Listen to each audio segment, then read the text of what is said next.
दोस्तों, आप सभी का हार्दिक स्वागत है मेरे चैनल में। और आज इस वीडियो में बताऊंगा खाज या स्कैबीज क्या होते हैं। आपने दाद वगैरह देखा होगा, फोड़ा फुंसी देखा होगा, खुजली, लेकिन आज मैं आपको स्कैबीज के बारे में बताऊंगा। जो स्कैबीज होता है, स्कैबीज जो कि सैक्रोटोप्स स्कैबी के कारण होता है, सैक्रोटोप्स स्कैबी के कारण होता है। यह एक छोटा सा माइट है जो कि एक पैरासाइट की कैटेगरी में आता है। कीट, आप देसी भाषा में हिंदी में आप कीट कह सकते हो। और इसकी पहचान होती है कि इसके 8 नुकीले पैर होते हैं। और 8 नुकीले पैर होते हैं तो ये किस प्रकार खुजली करता है शरीर में जाकर, तो मैं A to Z जानकारियाँ आपको इस वीडियो में बताऊंगा। यह खुजली जो कि है मेनली रात में होती है और लोगों को भ्रम होता है कि उन्हें मच्छर काट रहे हैं। तो इस स्कैबीज के बारे में आगे वीडियो में विस्तार से बताऊंगा, तो आप मेरे साथ जुड़े रहें। तो सबसे पहले मैं बता देता हूं कि स्कैबीज की जो है कि 8 पैर जैसे बताया था उसकी तस्वीर मैं लगा दूंगा। आप देख सकते हैं कि किस प्रकार ये नुकीले पैर इसके होते हैं और यह किस तरीके से स्किन के अंदर जाता है, सुरंग बना के स्किन के अंदर जाता है और खुजली बना देता है शरीर में। तो जैसे कि WHO की वर्ल्ड हेल्थ ऑर्गेनाइजेशन यानी कि विश्व स्वास्थ्य संगठन की अगर माने तो 200 या 300 मिलियन केस हर साल निकलकर सामने आते हैं। तो इतनी ज़्यादा फैल चुकी है स्कैबीज, और जो इसके फैलने के कारण है तो A to Z जानकारियाँ मैं बताऊंगा। सबसे पहले हम बात कर लेते हैं स्कैबीज की जो खाज होते हैं उसके लक्षण क्या होते हैं। तो सबसे पहले तो आप पहला लक्षण तो मैं पहले ही बता चुका हूँ कि खुजली होती है। और खुजली कब होगी? खुजली सबसे ज़्यादा रात के समय होती है। दिन के समय थोड़ी बहुत अगर खुजली होगी तो होगी, नहीं तो रात के समय सबसे ज़्यादा खुजली होती है। त्वचा पर छोटे छोटे दाने बन जाते हैं जिनमें पानी भर जाता है और कई बार तो वो दाने फूट जाते हैं खुजली करने के कारण।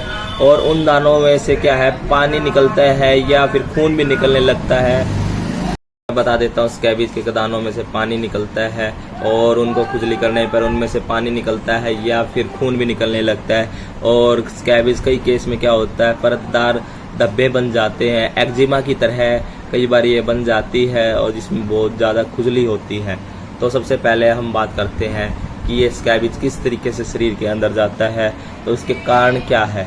स्कैबीज के जो मेनली कारण हैं हम उनकी बात करते हैं। तो स्कैबीज जैसे मैंने बताया एक पैरासाइट कीट होता है, इसको माइट बोलते हैं और जो कि होता है सैक्रोप्स स्कैबी के कारण यह होता है।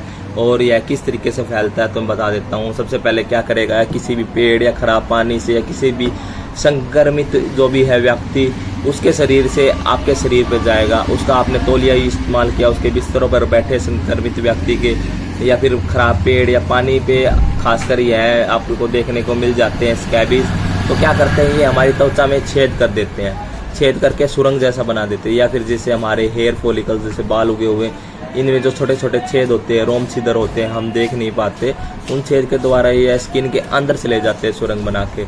और वहाँ पर जाकर क्या करते हैं, जो भी मादा कीट होती है, मादा कीट अंडे दे देती है। जैसे ही उन अंडों में से लार्वा निकलते हैं और लार्वा क्या करते हैं, जल्दी भागना शुरू कर देते हैं, इधर उधर पूरे शरीर पे फैलते हैं। और फैलने के कारण क्या है, छोटे छोटे आपको ना दाने बना देंगे, उनमें बहुत ज़्यादा खुजली होगी। और एक बात और बताऊं, जो बिस्तर होते हैं ना, बिस्तर पर कई लोगों का क्वेश्चन हो गया बिस्तरों पर कितने दिन तक रह सकती है। तो यह स्किन पर, अगर स्किन की बात करें तो आपके शरीर में 2 महीने तक आराम से आपके शरीर में रह सकती है।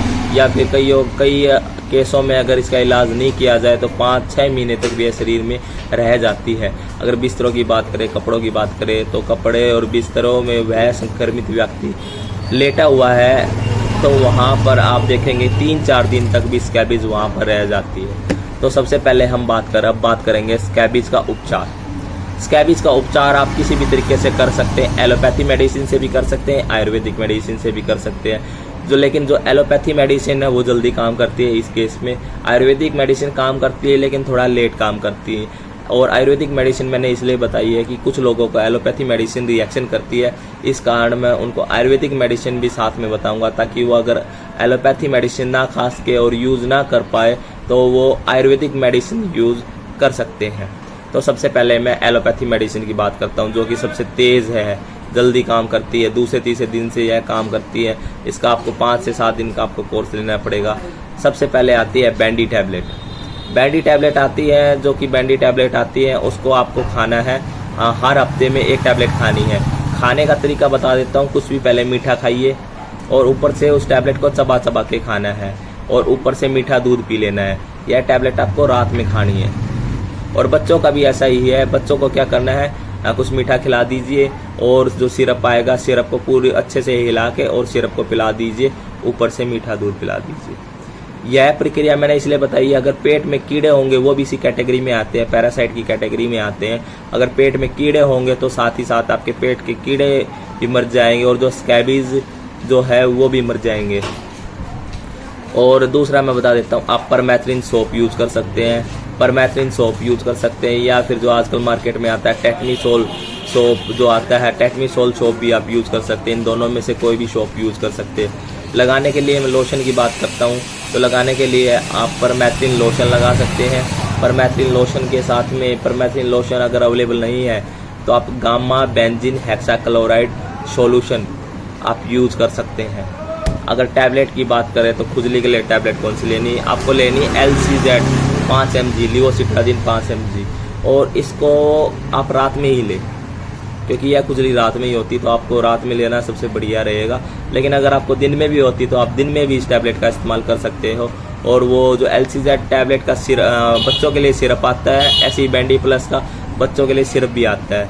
और बाकी जो परमेथ्रिन लोशन और टेक्नीसोल जो सोप है उनके बारे में अगर आपको पूछना है तो मैं उसके लिए अलग से वीडियो बना दूंगा, नहीं तो अपने भी किसी भी नज़दीकी मेडिकल प्रैक्टिशनर से, या फिर आपका कोई भी मेडिकल प्रैक्टिशनर हो, डॉक्टर हो, उससे आप सलाह भी ले सकते हो। और मेन क्या है वो होता है खदीरा रिस्ट सिरप, और नीचे वाला हो गया विंडगास।